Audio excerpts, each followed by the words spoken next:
In the 1920s, Humble ISD only had 5 schools.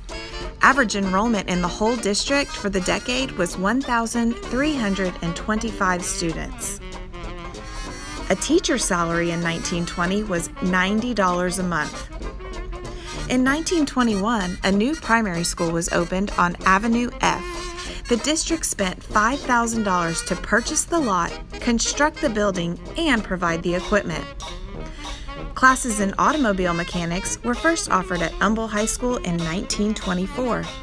The first year was spent solving many difficulties associated with the program. The primary problem was securing old cars to work on. On September 28th, in 1929, the district held a dedication ceremony and the laying of the cornerstones for the new Charles Bender High School. Things were a lot less expensive in the 1920s than they are now. A brand new house in the 20s cost only $6,296.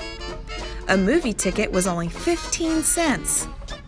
New car prices were about $525, and gasoline was only 33 cents a gallon.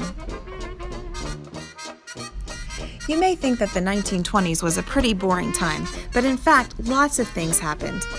In 1920, the 19th Amendment to the U.S. Constitution was ratified, giving women the right to vote. In 1924, the first Winter Olympic Games were held in Chamonix, France. In 1926, Route 66, a major U.S. road running from Chicago to Los Angeles, opened. In 1927, Charles Lindbergh flew the Spirit of St. Louis across the Atlantic non-stop and all by himself from New York City to Paris. It was the first solo transatlantic flight. In 1928, Walt Disney's famous Mickey Mouse cartoon appeared for the very first time.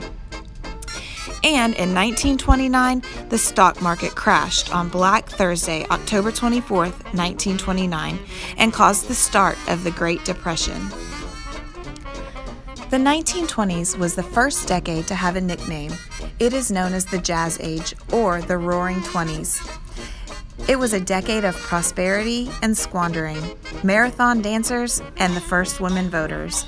And it was the first full decade for Humble ISD.